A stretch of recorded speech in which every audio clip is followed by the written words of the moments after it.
সেই তো বাড়াইলোই, কিন্তু মানুষের ভোগান্তি দিয়ে বাড়াইলো। সরকার যদি বাড়াইতো তাহলে আগেই বাড়াইতো। তেলের দাম বাড়াইলে এত আমার মনে হয় না এত ক্রাইসিস থাকতো। বাড়ানোর জন্য এই ক্রাইসিসটা সৃষ্টি করছে। তেলের দাম এখন বাড়াই দিয়েছে সরকার, কিছু করার নাই। তো সমস্যা আছে বিধায় তো আমরা ভুক্তভোগী, আমরা বুঝতেছি সমস্যা আছে, কিন্তু তারা বলে যে আমাদের কোনো সমস্যা নাই। বাড়ানোর কারণে এখন এক হিসেবে ভালো হয়েছে, এখন তেলটা যেহেতু অ্যাভেলেবেল হবে সব পাম্পে। এখন আমরা তো মাঝখানটা লুজার হইলাম, বুঝছেন? যারা আগে নিছিল এরা তো হঠাৎ করে এত বাড়ানো, তো আগেই বাড়াইতো, প্রথম দিক দিয়ে বাড়াইলেই ভালো হইতো, তাহলে এত তেলের ক্রাইসিস থাকতো না। সেই তো বাড়াইলোই, কিন্তু মানুষের ভোগান্তি দিয়ে বাড়াইলো।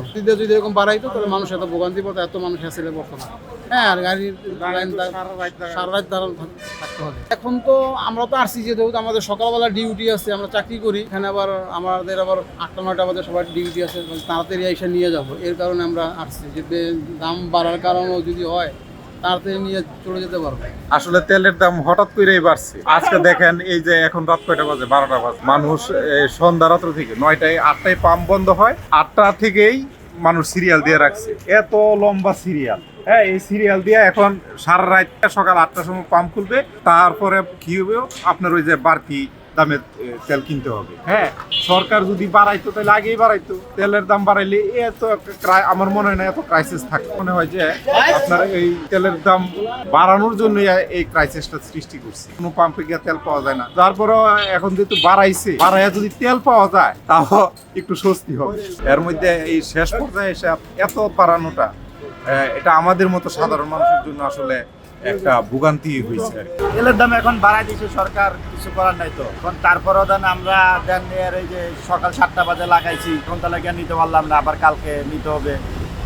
তাইলে আর কি হলো, আমাকে তো কষ্ট হইলো। তেলের দাম বাড়লে তো আমাকে সুবিধা হবে, যে তেলের দামটা বাড়লো মনে করেন যে আমরা অ্যাভেলেবেল পাবো। ভাই আমরা সকাল 12টায় আসছি, এখানে 12টায় আইসা সিরিয়াল দিয়ে সিরিয়ালে আসতে সন্ধ্যা 7টার আগ পর্যন্ত তেলের পাম্পের কাছে আসছি, তখন 7টা বাজে পাম্প বন্ধ হয়ে গেছে। এখন পর্যন্ত আমরা এই সারাদিন গেছে দাঁড়াইছিলাম সিরিয়ালে, এখন সারা রাত্র দাঁড়াই আছি। সকাল 8টায় পাম্প খুলবে, তারপরে তেল নিব।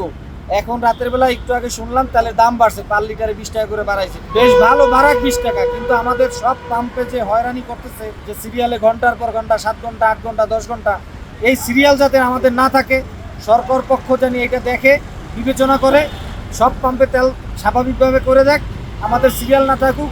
দাম বাড়াইছে, এটা আমাদের কোনো আপত্তি নাই। মন্ত্রী মিনিস্টার তারা সবার গাড়ি থাকবে সিরিয়ালে, নয়তো কিভাবে বুঝবে তারা যে তেলে কোনো সমস্যা আছে কি আছে না?